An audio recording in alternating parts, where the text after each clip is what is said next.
First one up is Sarah Silverman. Sarah Silverman, this is from SputnikNews.com. The pattern in film is undeniable. Sarah Silverman speaks out about Jew face on screen. She calls it Jew face. Jew face because of, now she has to try to turn herself into something other than a whiny white American woman because of course she actually wore blackface before.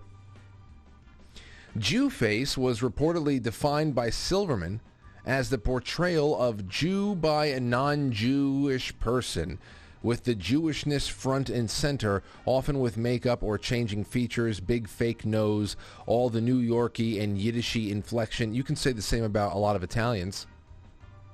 You can say the same about a lot of Italians. Many of us have big schnoz. Many of us have that inflection. We can go on and with whatever. You could say the same thing, but listen, she's trying to find some kind of a sliver in the victimhood game that she can hold on to because she was recently canceled and backed the fuck off. American actress and comedian Sarah Silverman has recently addressed the practice casting non-Jewish people as Jewish characters in movies and on TV, the Times of Israel reports.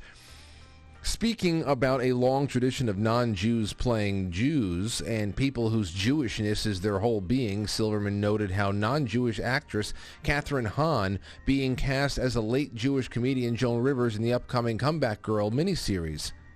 According to the newspaper, Silverman elaborated that the Jew face is defined as when a non-Jew portrays a Jew with the Jewishness front and center.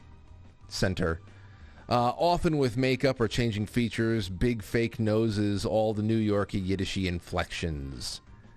The actress reportedly did state, however, that she did not believe that Hahn had done anything wrong. It's just that she should be pointed out that she's not Jewish and doesn't deserve the role, I guess. Now, listen. Everybody has been encouraged to be obsessed with themselves in the most superficial and ridiculous way. But, here is definitely one group that is completely obsessed with themselves. Psychotically obsessed with themselves.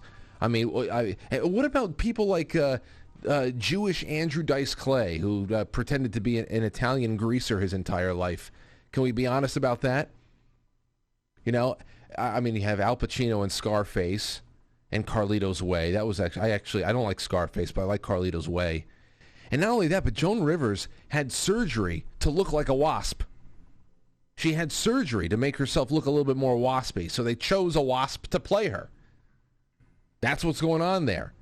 So Sarah is just upset that no one wants her in any films because her voice can shatter glass, and there's very few roles out there for women whose voice can shatter glass. Usually you go and join a circus somewhere and scream at a champagne bottle, and it just bursts and everybody claps and they throw you quarters. That's what Sarah Silverman should be doing. But I don't know. I just don't know. And she's throwing around word like Gentile this and Gentile that.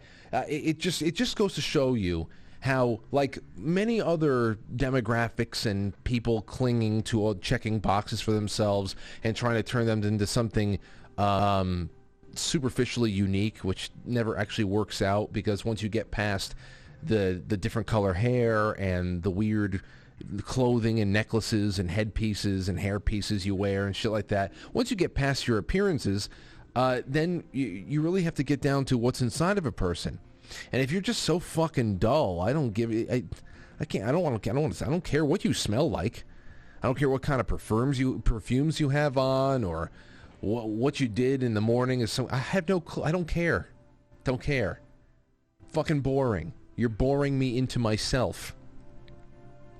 And but it just goes to show how it's just become so convenient, especially with the Jewish crybabies.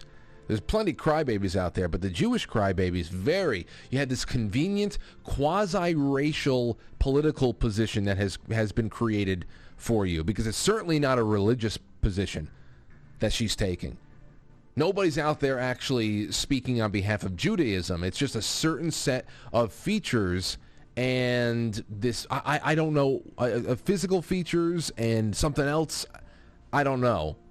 because I'm sure she's, I don't know, I'm sure she is pro everything that a religious Jew would be against.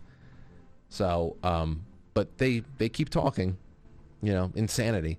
And you just think about this. If this were like 30 years ago, my God, what would be made? What great movie would be made? I already said Carlito's Way. That would have never been made. Not with Al Pacino, at least. Pacino would not have probably won. Didn't he win an Oscar for Scent of a Woman? I think he won an Oscar for Scent of a Woman, or he at least nominated. He would not have been in Scent of a Woman. They would have been forced to cast an actual blind person as Frank Slade. And then, of course, my personal favorite, As Good as It Gets, you have at least 4 straight men playing gay characters in that movie. Well, allegedly straight men. Who the hell knows anymore?